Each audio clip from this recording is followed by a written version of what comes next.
Hello and welcome back to Total Project Management, Building Blocks for Success.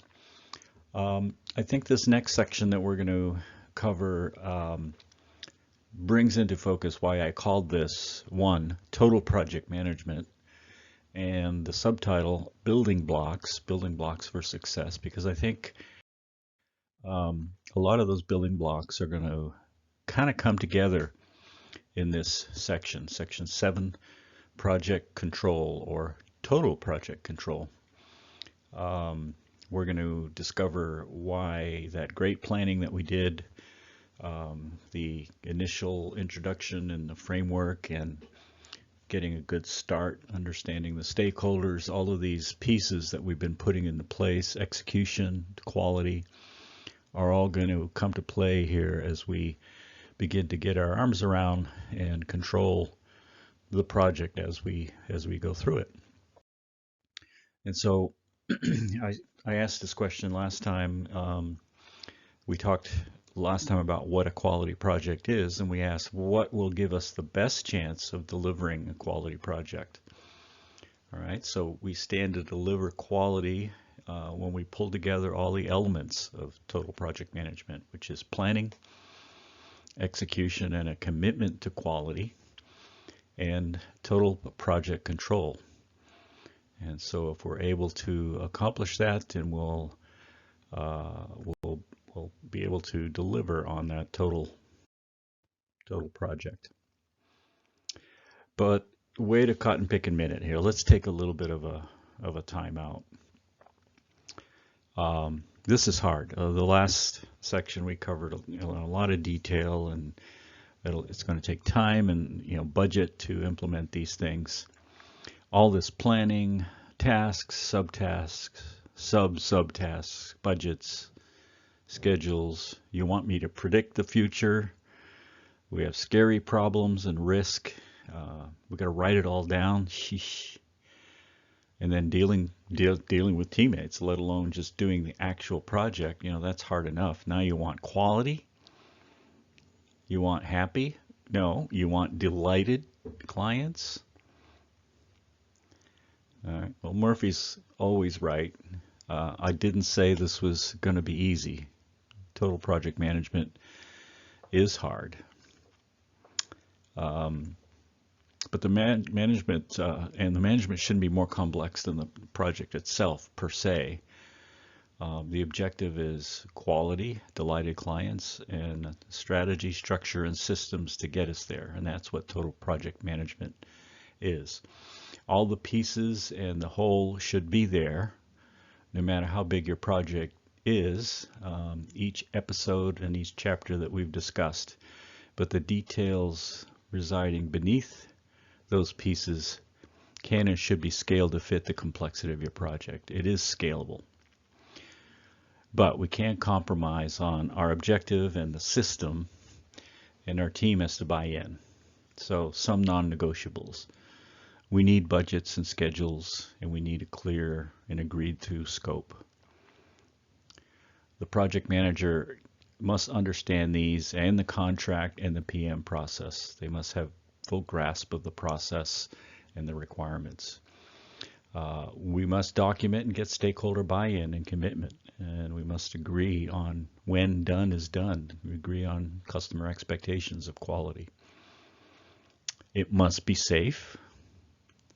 We must consider what can go wrong or what can go right, risk.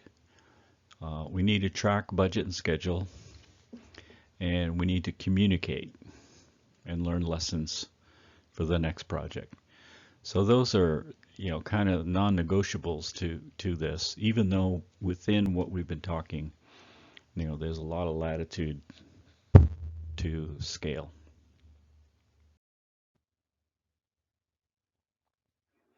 So we're going to talk about total project control. These are 4 parts to it: tracking and monitoring, reporting, forecasting, and change management. There's a reason I call this total project management, because if we get all these details right, we stand the best chance of delivering on our project quality pledge. So in this section, we'll also see why I selected the theme of building blocks, because you'll see how they all fit together. Let's take on tracking and monitoring. Well, we've already got a couple good tools in place or under development to do the tracking of our budget and schedule and performance and the monitoring. And that's through Harvest and through Monday. I'm not sure we're using Harvest for this purpose yet. That's going to take some attention to project setup, so that when we set up a project, we set it up so that all of the elements of our work breakdown structure are in there. And so we're assigning charge numbers or charge cost accounts to each task and subtask, each work package, so that we can track them. Now, we haven't taken advantage of this yet, I'm sure, but Harvest and Monday can communicate with one another, and that information can be synced with Monday. And in Monday, again, we haven't turned on this feature yet, and we're still learning about Monday, but we also have a lot of functionality to do, a lot of the project management tasks that we've talked about. We can do Gantt charts and schedules and budget resourcing and so forth, preparing a project management baseline. So those tools exist in Monday. To get even more sophisticated, talk about some of the things I'll talk about today. There's Monday Projects, another add-on to the Monday constellation, where we can do some of the more advanced project management things. And so that's something that I think we'll be developing over time to make this job of project management easier.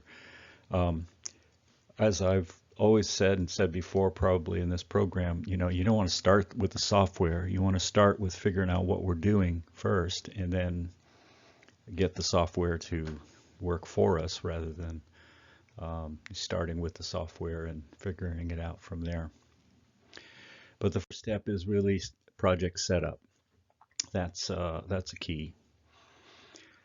And so, we start with the customer notice to proceed, a signed contract, and we proceed to developing a project, what I'll call a project master file, which will contain the information that we need to set up the project within Harvest, within our accounting system, maybe within Monday. That will include our charge numbers and cost accounts, right? Our project quality specification information, project instructions, and so on. And then we go to a project kickoff meeting, budget and work releases to the project team. And so this is a good way of kicking off the project, setting it up so that we can be in control, we can monitor in an appropriate way. So I mentioned this project setup master file. Here's an example of a paper form of this. It doesn't probably need to be in paper, but some of the steps outlined here are a good thing to follow. We want to, document, the client contract information in there. We talk about in there our project authorities and approvals. We have our work breakdown structure and charge numbers laid out. Budgets for those charge numbers. Project identifier information, and these are all contained in this project master file, the setup form. So this is basically an instruction from the project manager. Once we have approval to go forward, to our accounting team, to our contract administration team, whoever is on that side of the administration, our client billing team, and it gives information about invoicing, who we're going to invoice, how we're going to invoice, how frequently, who the invoice goes to, and that sort of thing. And this is important. I think I touched on this in the last section, that invoicing and billing instructions are part of this setup file, this project master file, so that when we get to the invoicing stage after the first month, we're not trying to figure out who do we send it to, where does it go, what's the format they want it in.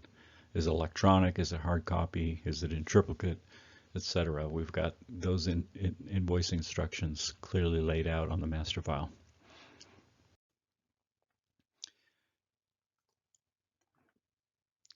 There's different kinds of budgets. We touched on this in budgeting, in the budgeting section.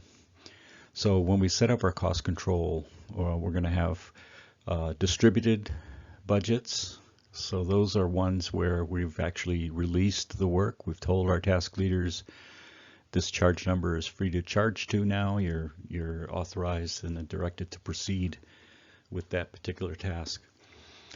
And then another type of budget is our management reserve. All right, so this is budget we're holding within our hip pocket for unforeseen circumstances, for future change orders or whatever that are within our scope. To manage the risk that we've identified.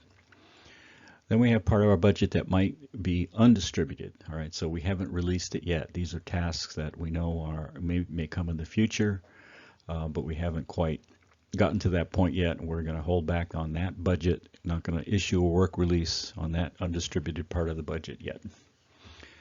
Then we may have a part of the budget that's unallocated. All right, well, we've future tasks. Maybe these are planning packages, as we defined in an earlier segment, of tasks that are not yet definitized. And then we have outside of all of this budget, it's outside of our budget, these are future change orders. This is where we're asking for an increase in budget. So these are all the different kinds of types of budget we might have control. So as I said, what we want to do is really a formal work release to each of the task leaders. I mean, we do this informally. Yeah, it's good to go or whatever, but it's good to document it, I think, and put it in the form, in a written form, so that everybody has their instructions. So this is basically a written release of the specific task funds to the project team. You're basically saying you can now charge to these project and task numbers. And so there's a sample of a work release form that we might use. And again, this work release signed by the people involved provides accountability and responsibility to the team members. So within the project control and the expenditure of funds and so forth, we have different levels of review and policy guidelines. I'll just touch on the project manager and the task leaders. But so our project manager has authority to approve estimates, approves the final budget. They can distribute the budget in work releases to the team. They define the work required and the schedule. They approve procurement sources, prices, and contract types, so subcontracts and outsourced work that we might be doing. The project manager monitors performance. They set variance thresholds. All right, so you're given a certain budget and you can't exceed it by 10%, more than 10% or whatever. If you do, or if you exceed it by more than 10%, see me, and go from there. The project manager directs actions on variances. So if we're showing a variance, a cost variance or a schedule variance, they might say, okay, we need to put more resources on this task so that we can get it done on time. So they would direct that action. They approve change orders within their authority. All right, so a task leader might say, hey, I need more budget for this task. And that would send that change order to the project manager, and the project manager would approve it within their authority. If it goes above the client's budget, then we might have to get client approval for that change order. And then they're responsible for communication in policy matters, particularly communication directly with the client. We don't want to have all of our staff necessarily willy-nilly being in the communication loop with our client all the time. Our task leaders, this is some of their policy guidance. They provide budget estimates for their tasks. They perform work within the order constraints. They can reallocate within their assigned task, but they can't take money from one task and put it to another. They need PM approval to revise their budgets. They need PM approval to revise the schedule. They can prepare change order requests that would go to the project manager.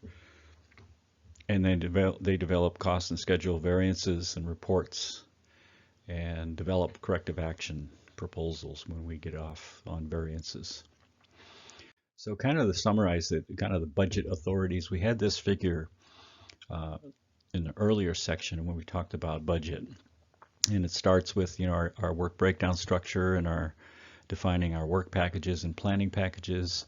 We talked about the cost accounts for our distributed budget. So these are the charge numbers that we've assigned, and then we have some undistributed budget that we haven't assigned.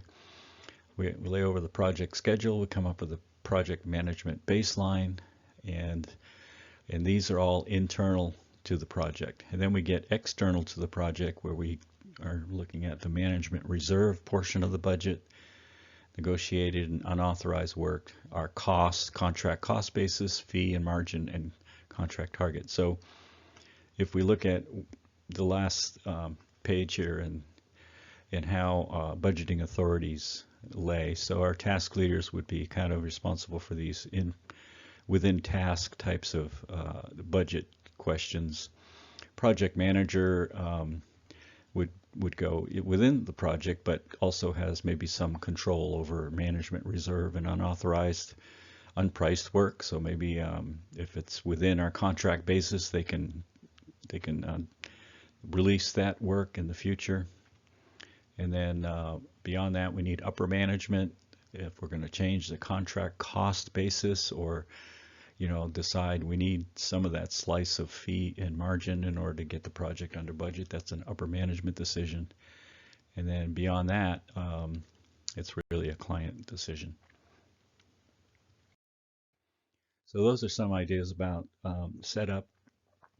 We'll talk a little bit about now reporting. So tracking, monitoring, and reporting. And to do this, let me give you a little bit of a analogy to kick this off. Let's say I'm sailing my boat from San Diego to the Marquesas Islands, and the trip,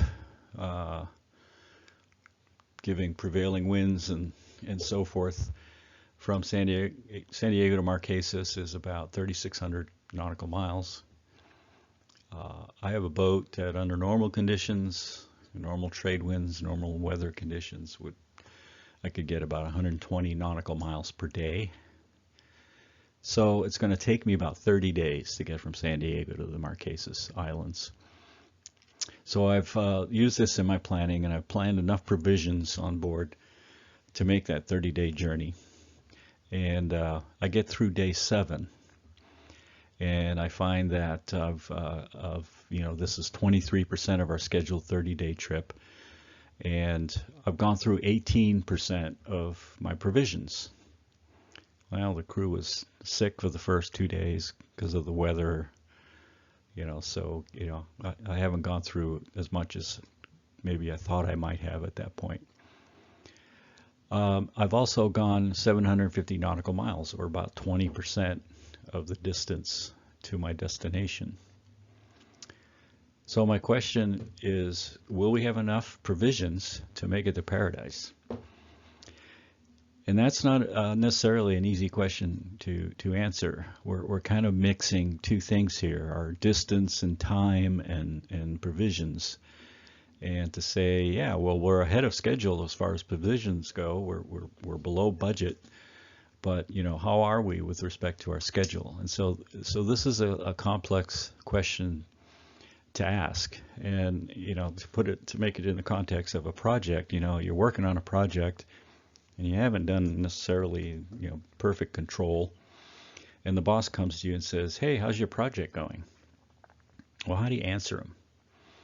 How can you give a quantitative, affirmative answer to that question if you haven't been controlling your budget and schedule, and you don't have a method to answer that question?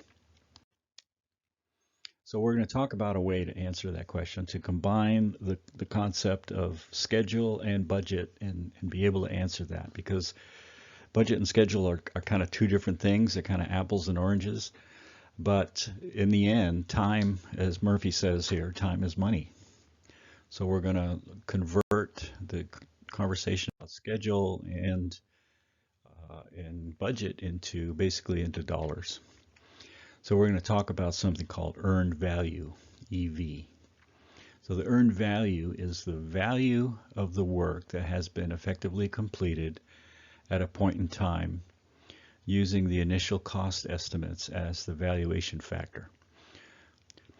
So said another way, earned value is what we should have spent for the work that was actually done. So I'm going to walk you through a sample problem to look at how earned value works, earned value management. So here we have a project, an emissions inventory, and this is our project schedule that we've laid out. Task 1 here is to gather initial data, and let's say that's a 2-month project. It's going to take us a couple months to do that. So this can be weeks, like it says weeks, but let's say 2 weeks. It's going to take 2 weeks to gather our initial data. And then our second task is to create a work plan for the work, and so that might take another 2 weeks once we get our initial data. And then once our work plan's approved, we're good to go, then we're going to begin our emission data collection effort, which is going into some buildings and measuring the emission sources and the types and what's going through them, and just collecting data on those, maybe for a number of buildings. Once we get our data, then we go into an analysis and synthesis stage, and so this can partially go in parallel, but it begins before we're quite finished with all the emission collection or data collection. And then once we've analyzed and synthesized all our data, we have a couple weeks to prepare our inventory report. So now we're required to do progress reports at every monthly in this particular case. So here's our milestones for progress report due dates. And then our final report milestone is here on the 14th week. And we are here. We are at the 8th week and looking at a progress report for week 8. So we talked about budgeting, and the first thing we'll do is prepare a project budget for this and distribute our budget according to the schedule that we've laid out. So we've looked at initial data gathering, and we've estimated that that's going to take us about $6,000. And we could distribute this equally over the 2-week period we estimate. We could also say, yeah, we're going to spend $4,000 in the first week and $1,000 in the last week, or vice versa. Here we've just selected to equally distribute it by the time period. Preparing a work plan is also $6,000. It's going to take 2 weeks. And again, we might front load that or back load it depending on where we see the work. But for now, we'll just say, let's say it's just $3,000 per week. Collecting emissions data is going to take us, 6 weeks, $36,000, and we've spread that out over that period. We could again front load it or back load it, however it makes sense in our project planning. We'll just say it's going to be $6,000 a week for simplicity. And then task 4, synthesize and analyze, $7,000 a week for $28,000 over a 4-week period. And then task 5 is the final inventory report, which is $15,000 over the last 2 weeks. And then we have a project management task, which we've just spread as this is what would be called a level of effort task, a certain percentage of our total costs that we're just going to spread on a monthly, weekly basis across the tasks. So we can see that our total budgeted cost for this project is $105,000. And then each week we've added up how much the costs will be for each of those weeks. And we've put together a cumulative cost, so these add up as we get to the end, and then at the end of the 14 weeks we're at $105,000. So that's our planned value or budget, and from that we can prepare our performance measurement baseline. And another term you might hear besides planned value or PV is budgeted costs of work scheduled. So this is the work we've got scheduled, and this is what it's going to cost. So our next table here we are at week 8, and we're preparing a progress report for week 8. So now we're going to look at our harvest information and get an output and find that we've got, this is what we've spent according to harvest so far by week 8. So it looks like we've spent this much in the first task, this much in the second task. Task 3, we're not quite finished with task 3, but these are our costs for task 3. And then task 4, we've just begun, and then we've had some management costs. And if we add up all of that total actual costs, that's our weekly costs for those tasks totaled up. And then we have a cumulative cost. So this is our cumulative actual costs, or AC, and we can see that our cumulative cost through week 8 is $54,754.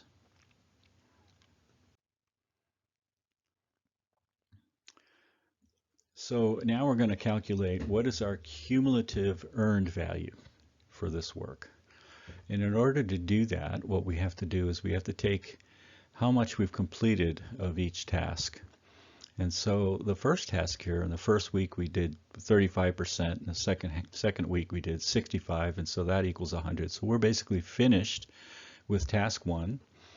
And the first week, 35% of 6,000 is, is calculated by the spreadsheet, and so on. So prepare the work plan. Again, we've finished that task. We've finished 60% in the first week, 40% in the second week. The collect emissions data, we had 5% done, 7%, 10%, 15%, and I'll talk about estimating these percentages a little later. But let's just say this is what we've estimated from the work complete. And then synthesize and analyze data, we haven't started that task yet, so there's no percent complete there. That will start later. And then final inventory report, obviously we haven't started that work yet either. And project management, we've spent about 7% of our budget, or our 7% of the actual work. So if we do those calculations, we come out with these weekly earned values for each week. And then cumulatively, our earned value comes out to be $31,160. So if we take all of these percent completes against these tasks for these weeks and go cumulatively up to week 8, that would be our earned value, or EV. That's the work, that's how much we should have spent for the work completed, $31,160.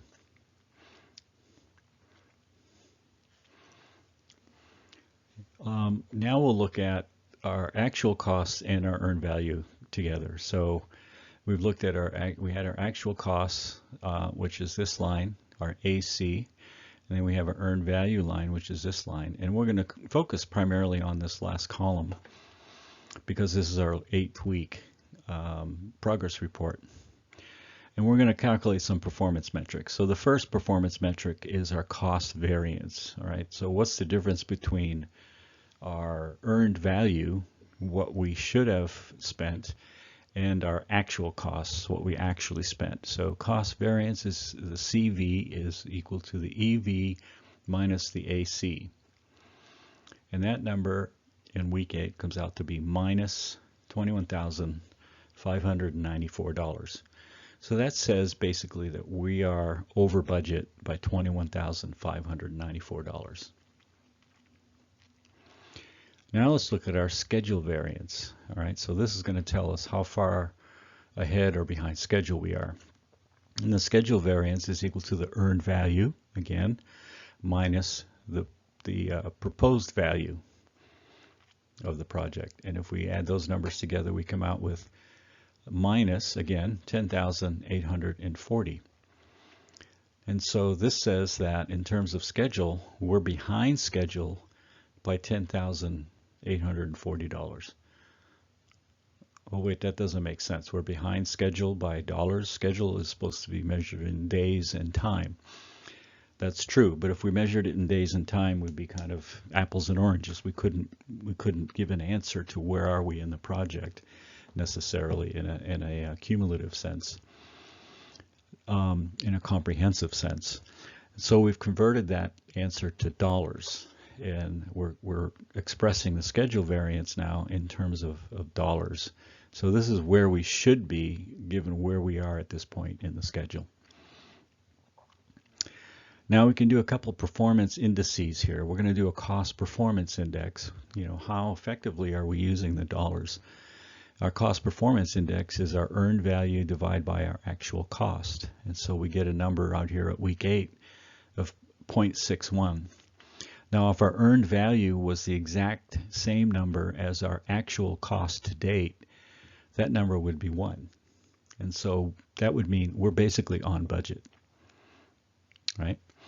If our earned value, the work we've completed, the cost of the work we've completed divided by the actual cost were greater than 1, then that would say our cost performance is under budget, all right? It's a little bit counterintuitive because it's a red number versus a black number, or negative versus a positive, but a red is bad and black is good. So if it's greater than 1 or greater than 1, we're on budget or ahead of budget, or under budget. And if it's less than 1 for the cost performance index, the CPI, then that means we're over budget. Then we have a schedule performance index, a SPI, and that's our earned value divided by our planned value. And in this instance, we are 0.75. Again, red is bad. So that says in terms of schedule, our performance is 0.75. If it were 1, we would be right dead on schedule. If we're greater than 1, we'd be ahead of schedule, but in this case, we're behind schedule. So if we were to use these numbers and ask the question, okay, well, given this situation, and if nothing changes and we continue on this path, where would we be at completion in terms of budget? And the term for that is the estimated cost at completion, or the EAC. Our estimated cost at completion is our total budget cost, which is $105,000, divided by cost performance index, which is 0.61, and we get for that $173,377. So if we do nothing, in the end, we're going to end up costing $173,000 over $105,000, which was budgeted, which is not a good thing, left by itself without action. We can make a similar calculation for the schedule estimate. We can take our estimated schedule of 14 weeks and divide by our schedule variance of 0.75. And here we get an extension of 4.58. So, you know, beyond the 14 weeks we planned, we're going to be 4.5 weeks out beyond that. So it's going to be more like 18 or 19 weeks that it's going to take us to complete this project, given that, you know, we don't take any other action. So I've thrown a bunch of numbers at you and formulas and so forth. I think it helps to take a look at a picture of what this looks like. So here in this picture we have our weeks, and this dark blue line here, that's our planned value. Before, when we did our budgeting, we called this the performance measurement baseline. So that's our baseline budget right there. That's what we're comparing our schedule and cost against. Then what we've plotted is the earned value numbers that we discussed earlier. So this green line here is the earned value. That's, you know, that's if we have, you know, based on what we have performed, this is what it should have cost. And then we have our actual cost, which is just the numbers out of harvest. This is what we've actually spent, and that's the red number. Okay, so that's what they look like on the graph. We'll look at that graph a little bit more later. But just to summarize, you know, our quality, or our quarterly progress report might look something like this. It might have these values in it for week 8. You know, we had a planned value of 44,000, but our actual cost was 54,754. Our earned value based on percent complete times the actual cost is 33,160. Our cost variance therefore is 21,594. Our schedule variance is, we're behind schedule, $10,840. There's our CPA and our SPI and our estimate at completion. And our time to completion is 18 months instead of 14 months, or 18 weeks, I should say. I should say weeks. So that's how maybe a quarterly report might look, in part at least. So let's talk a little bit about forecasting. Now we have all this great data, and we talked a little bit about the schedule performance index and the cost performance index just to look at forecasting.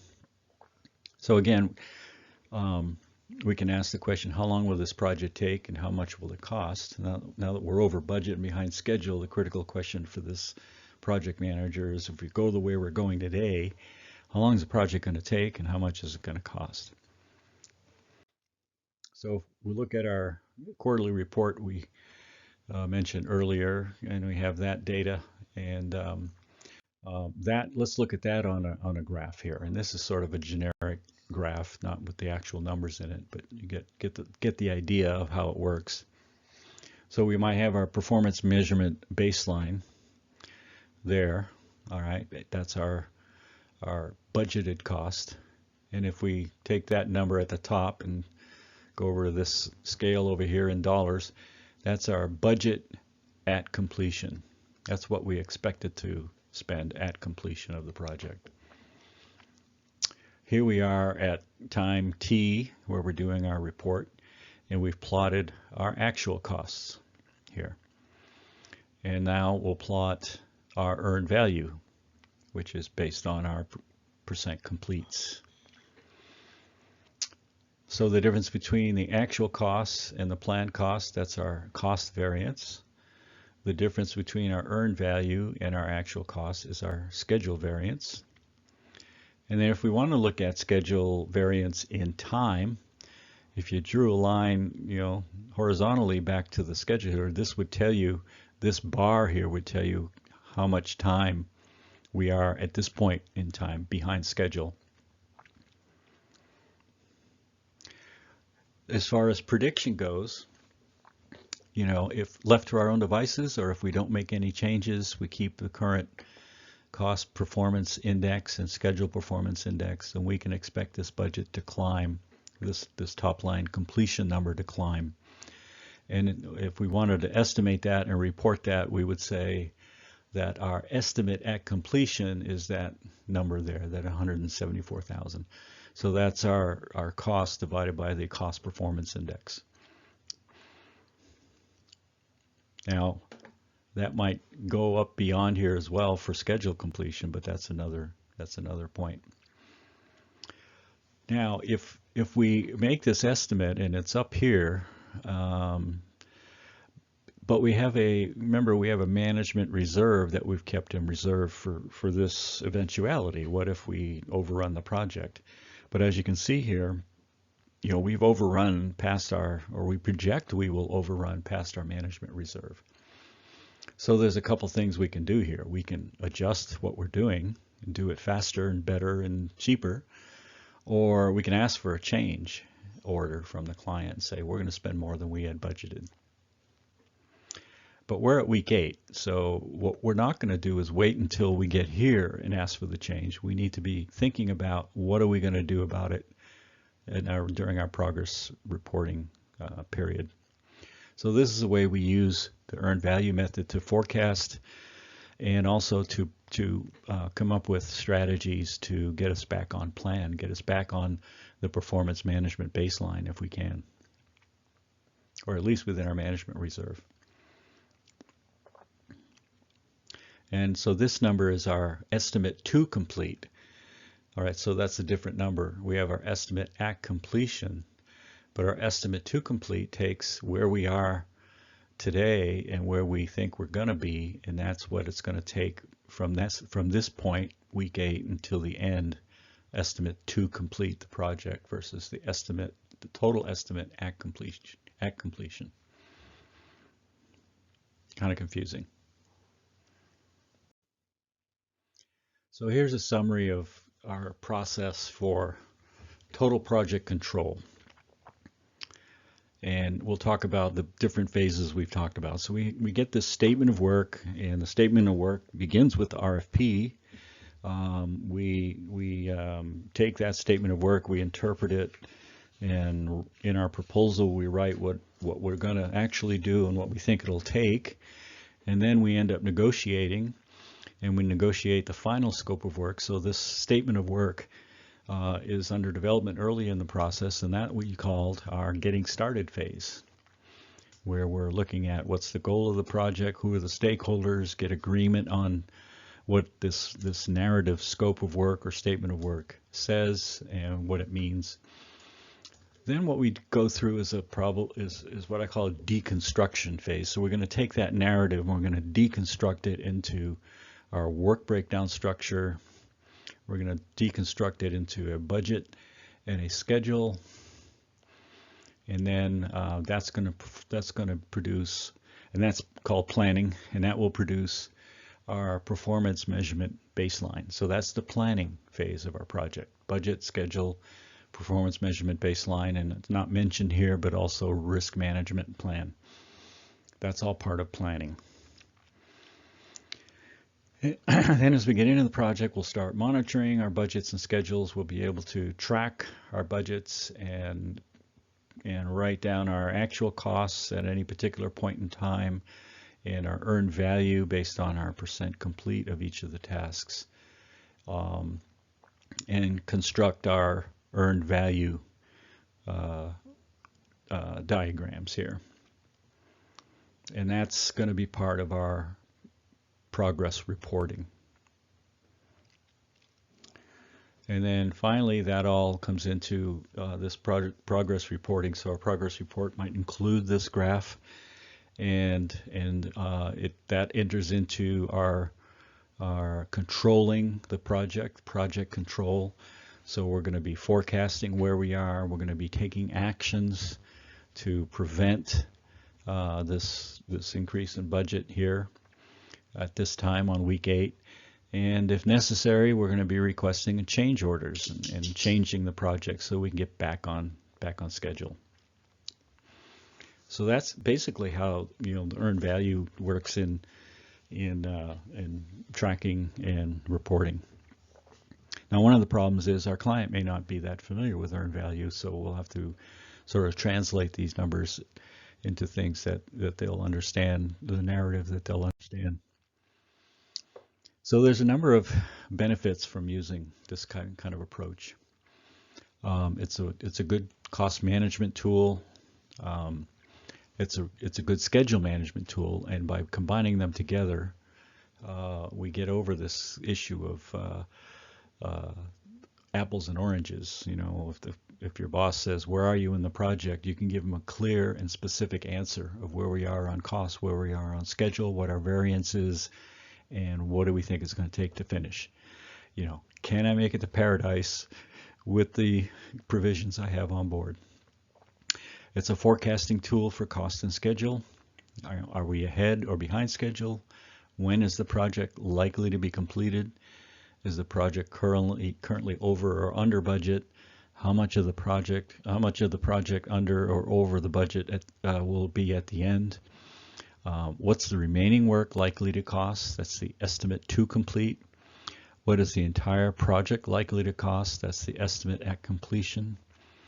How efficiently are resources being used? So these are our indices that we've talked about. And how efficiently are the project members using their time? And so it's a tremendous progress reporting and communication tool. But there are some drawbacks, there are some pitfalls. First of all, as I've said at the beginning, we have to get all the planning right. We have to start the project off right. And we've got to get the work breakdown structure right, and it's approved. And so that starts with the statement of work, SOW. our work breakdown structure, our schedule and budget, and our risk management plan. All right. We got to track those cost accounts in the schedule against against that work breakdown structure. So if we haven't set it up in Harvest to track those schedules, then it's going to be very hard for us to keep track of costs. Estimating percent complete can be a challenge, and so I'll talk a little bit about that, of how we might do that. How do you figure out how far we've gotten through a task, especially in consulting work? It's sort of amorphous. We're not doing so many widgets out of 100 or whatever oftentimes. So estimating that percent complete can be a challenge. Tracking external costs can be a challenge. By that I mean subcontractors, other direct costs, equipment and that sort of thing. And then, as I just mentioned, there's a learning curve for the project manager in earned value, and also the client. We can be doing this tracking internally, but then communicating it to the client, they're not going to know necessarily what EV and PV and cost variance and those terms mean specifically. So it's a powerful tool in addition to our cost schedule time management tools that's going to help us evaluate where the project will end in terms of cost and schedule performance. But I want to talk a little bit about estimating task completion a little bit, because there's some different options we can use. So the example I gave was for task completion. I said we did an estimate of percent complete of the task. So that's an estimate of the percent of the subtask or task of the work that is complete at a reporting time at a particular point in time. And the earned value is calculated by that percent complete. But we may use some other methods. Maybe we can't get an accurate estimate of percent complete. So we might use something called a weighted milestone method. So in this case, in our schedule, we've put out milestones in there for each subtask. And then when we hit a milestone, we basically take credit or value. Value is earned when that milestone is completed. So let's say for the work plan task, we said, well, when we finish the first draft, we'll take 50% credit. And when we finish the final draft and get approval, we'll take 100% credit completion for the task. So that would be an example of a weighted milestone. We could also use another type of estimating earned value through the fixed formula method. And I got 50-50, 25-100, or 0-100. And so here we're giving partial or maybe zero value, earned value, when a subtask is begun. And then we get complete value at the end of the task when it's completed. So let's say project 1 isn't started yet, it gets 0. Let's say, okay, we've started the work plan, but we're not finished yet. We're just going to give ourselves 50% because we've started, and then when it's finished, we'll take the other 50% or 100% complete. Or you could come up with some other formula. If when the task has started, we'll give it 25. If it's completed, we'll give it 100. All right, so this is just sort of a more crude estimation, but it's easier. It doesn't have any rules. It's just start or finish. You take the number and you call it. And if you have enough tasks, kind of like the theory of calculus, if you have enough slices, you get a pretty good approximation.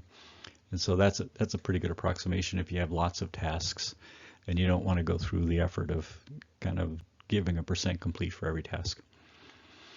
Another one is equivalent units complete. This is pretty straightforward. If I'm supposed to complete 100 units, then the number of units out of 100, or if I complete 100 units out of 1,000, then I give myself 10%. So our emissions inventory, let's say we had 100 or 1,000 emission sources to categorize or catalog, and we did 100 of them, then we would be 10% complete of those 1,000. Apportioned effort, an example of that would be quality assurance cost as a percent of units produced. So let's say we're a laboratory and we're sampling or analyzing 100 samples, and the specification says for every 100 samples we have to do 10 QA blanks. So that would be kind of an apportioned effort. So if we've done 100 samples, then our QA task would be 1% or whatever. And then we have a level of effort task, and that was my project management cost example. So the project management task is a level of effort that spreads over the entire project, and we just took the total project management costs for that 14-week period and divided it into 14 level cost parts per week or whatever. So that's kind of how you would spread a level of, or estimate completion on a level of effort. So I've given you a brief summary of all the earned value method terms. And I highlighted a couple terms here that you might also see. They're sort of synonyms.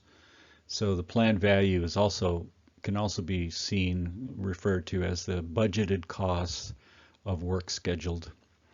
And then the earned value is also known as the budgeted cost of work performed. And the actual cost is called the actual cost of work performed. So those are some other ways you might see these terms referred to.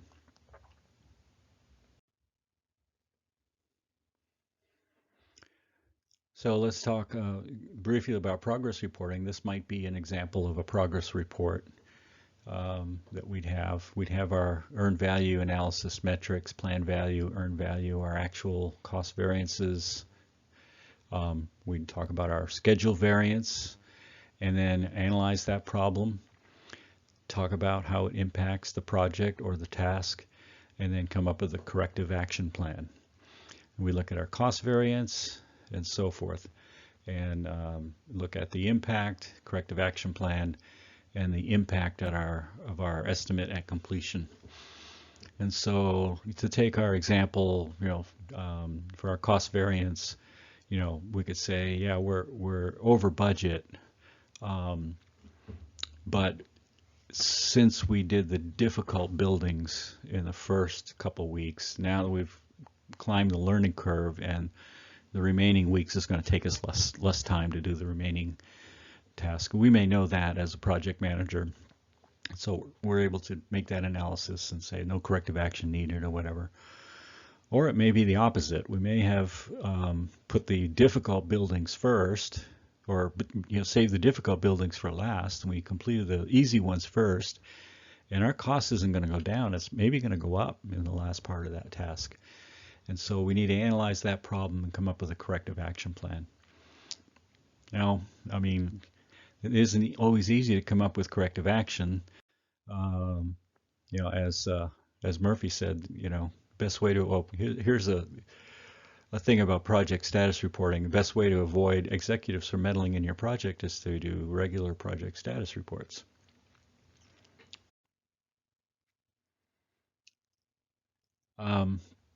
I think I put in here an example of Monday, and I actually went into Monday and did this sample project in there to see if how that would work. So yeah, it does have some functionality in there for doing inputting our project information and getting out some of these statistics for entering our project Gantt chart schedule.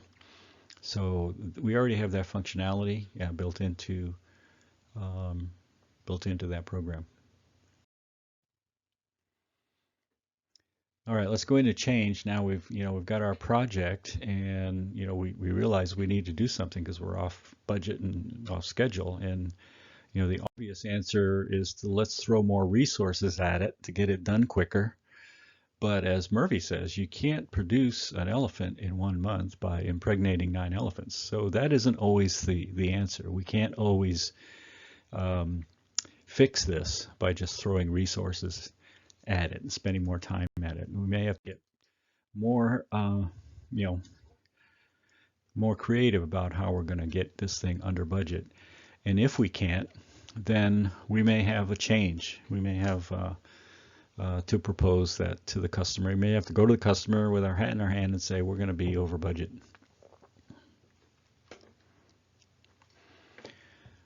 Change, it's an inevitable part of every project. We can't predict everything. We try, but we can't. But the inability of the project manager to control change, it's going to doom the project. And it doesn't make sense to sweep it under the rug and wait and hope that things will get better later. That's not how things work.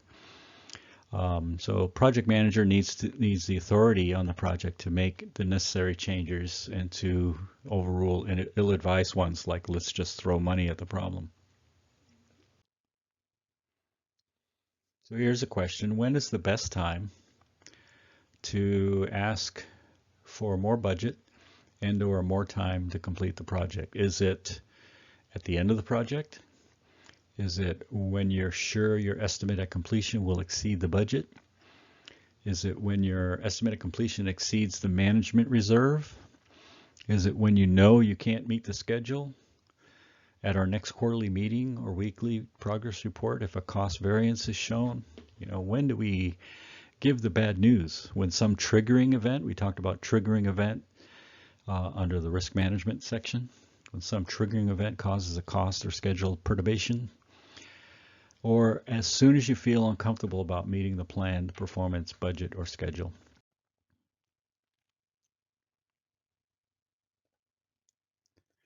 Am I going to be able to click?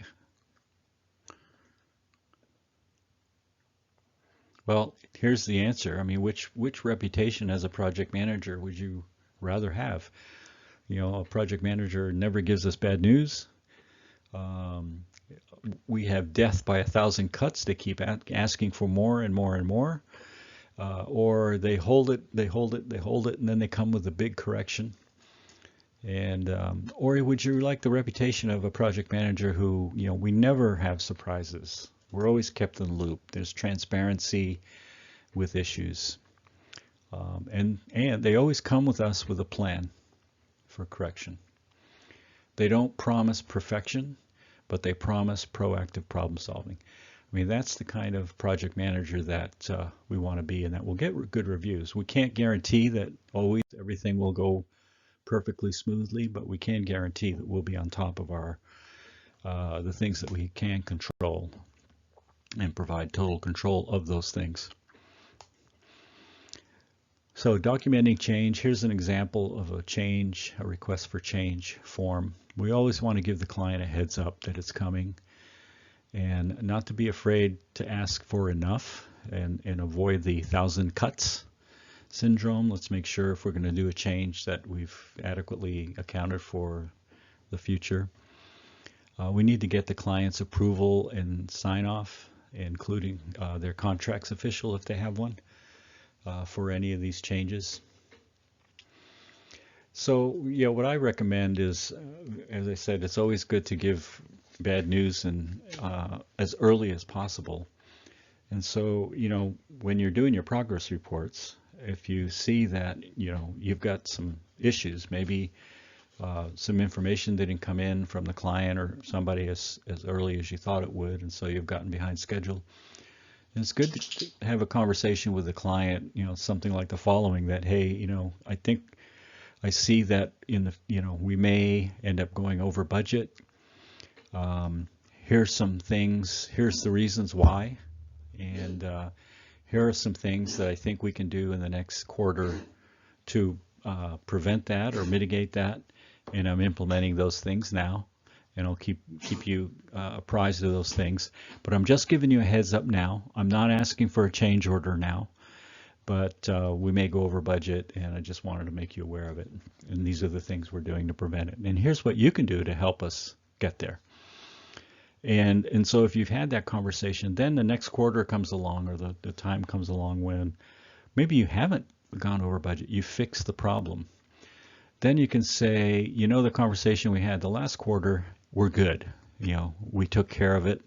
Here's how we did it. And I think you get credit for that conversation for being proactive and being a good project manager. Or you can go to them and say, at least, all right, remember I told you a month ago that we might be over budget. It looks like we were able to minimize that, but I do need to ask you for a correction and a change order, and I'm submitting that with this progress report. And so, at least it doesn't hit them like a ton of bricks, and you've prepared the way. So as early and often to give an update of your schedule and budget status is always a good idea. When you do these change orders, you want to make a list of them, and it's also good to revisit your risk management watch list whenever you do your progress reports. Let's go back to that watch list. And remember, we had the upside downside analysis with the risk event and the risk factors and what it would cost the project and schedule or budget. And then we had in there a trigger. If we see this happening, then we may be having a risk. And so now is a good time to look and see if we see any of those triggers coming along.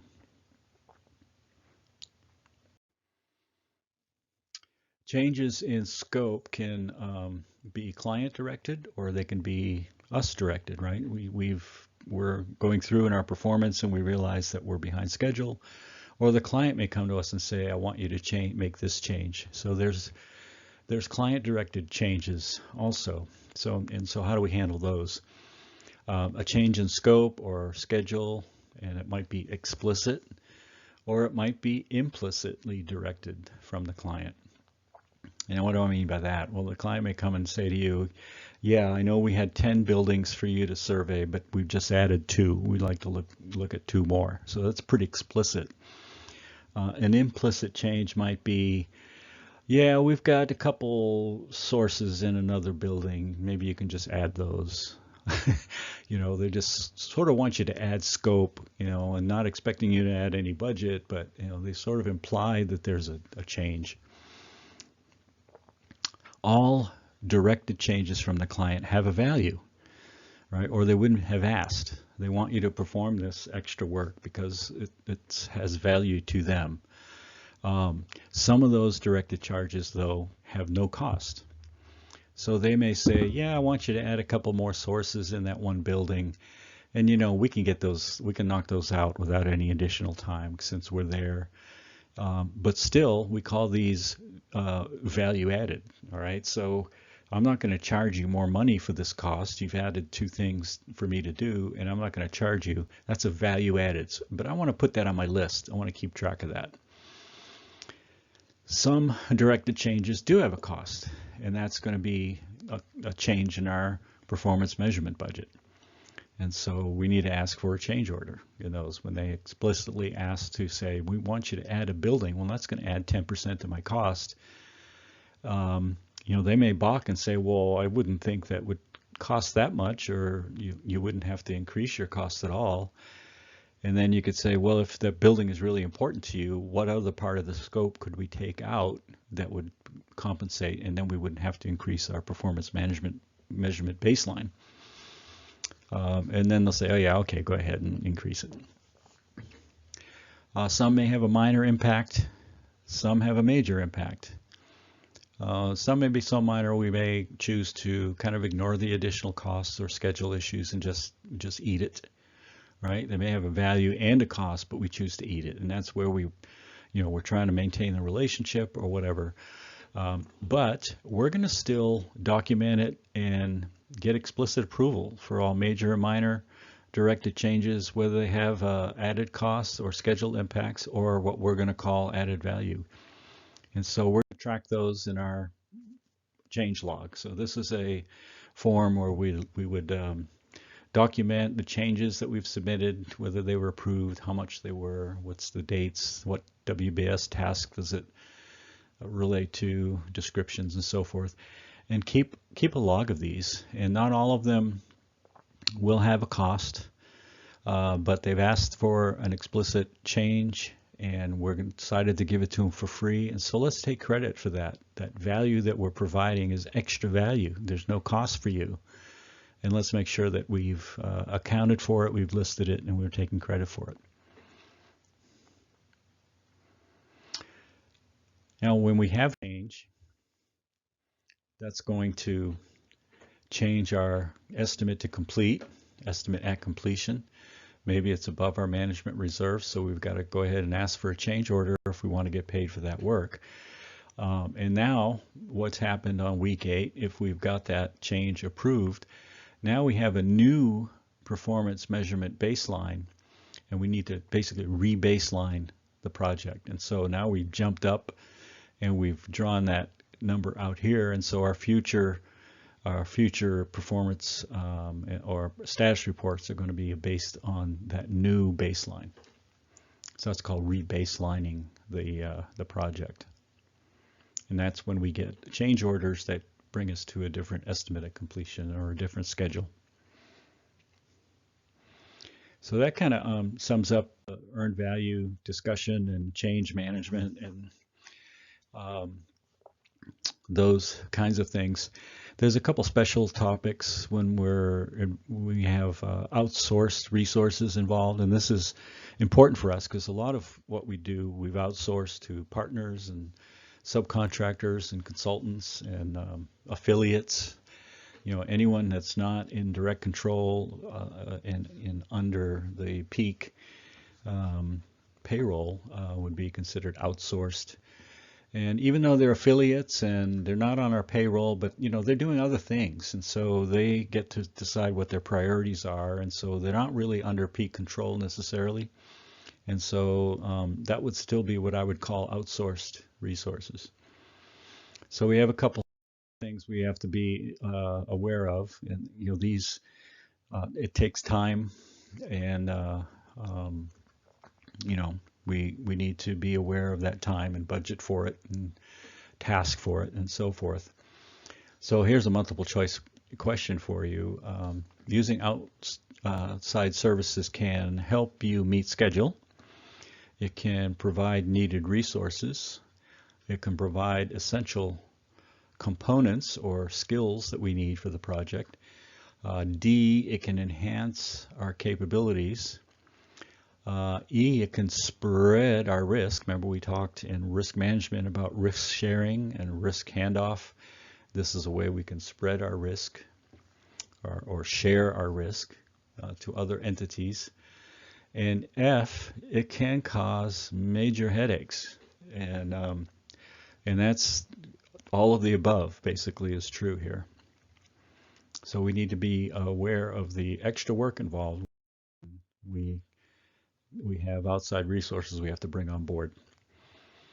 We need to make a make or buy analysis. You know, we need to decide, do we really need to subcontract? Can we do this work in-house? Because when we subcontract, we give away some of our revenue, we give away some of the power on the project and control on the project.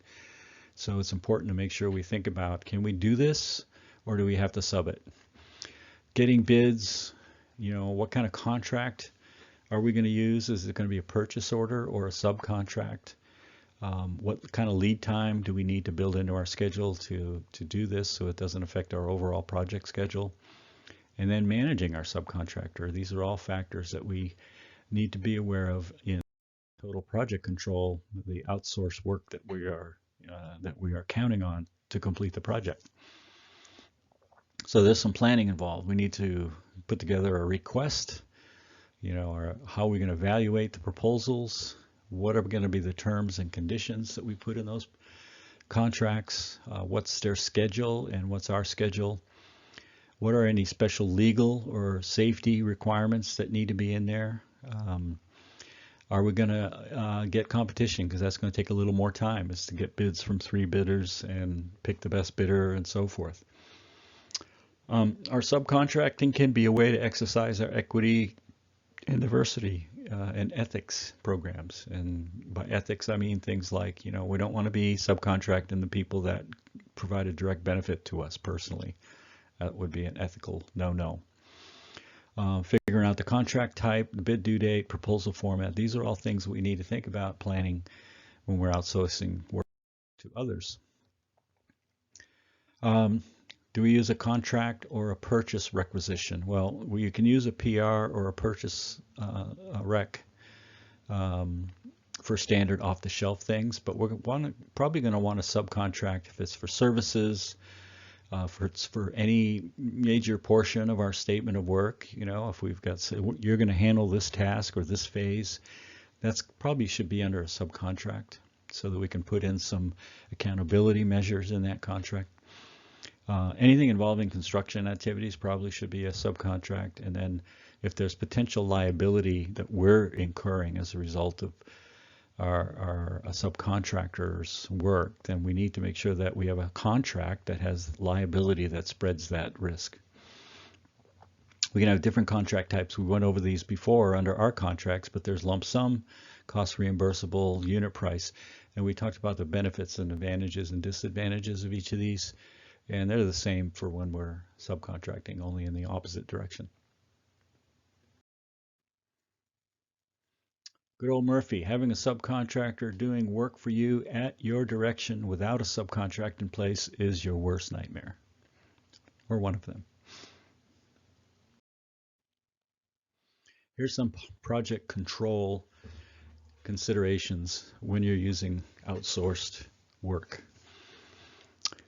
Number one, they're not in your monitoring or accounting system.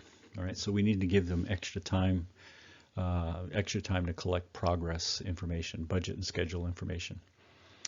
Other direct costs may not have hit your books at progress report time. All right, so we have to include estimates of what the likely ODC costs are going to be in our updates. All right, so you know we're doing our progress report at week 8, but we've got work that a subcontractor did that they haven't invoiced us for yet, and that's part of that task. And you know those contracts are going to hit our books after that progress report, so we want to be aware of that timing shift. Again, they're managing your project on their priorities, right? They have other projects, they're going to fit it in. So here's where we want to make sure we have, you know, secure written commitments and accountability, i.e. a contract.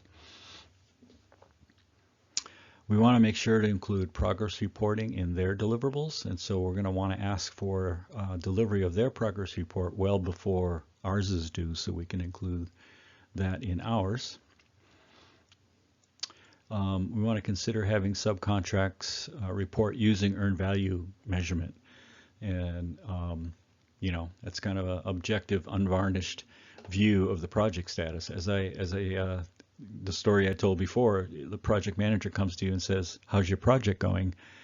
And there's no objective, you know, unvarnished answer, then you're not going to have very good control on your project. But if they're using earned value methods, then you've got a good solid answer to that. So teach them how to do it. We want to be particularly aware during project closeout stage, which we'll talk about in a future chapter. We don't want any surprise ODC charges after the books have closed, and this happens all the time, where you've finished the project, you've collected your final books, the accountant bookkeeper says, okay, is everything in? Everybody's charged, all the invoices are in. They go, yep, you can send them the final invoice. And they send it and they write the check, and then you get a bill from a subcontractor. And you can't recover that cost. You're going to eat that cost. So be aware of that at closeout. And then lastly here, outsourcing work always carries risks, so we want to include a risk management for subs and watch like a hawk for those trigger events. Now what about when we are the subcontractor? We don't exactly have total project control when we're the sub, right? Well, a couple thoughts here. Your prime, or your client, I should say, is the prime contractor, so that's your client. So you want to give your prime the same professional project management that you would any client. You want to be accountable. You want to plan, monitor, and track, and provide timely progress reports. And invoicing. All right, so being the sub has advantages and disadvantages, and it has risks. So our visibility to the end user may be limited or filtered. Communication is more complicated. And there's special considerations that close out for us as the sub as well. And the main one being financial risk. We may get paid only after they get paid.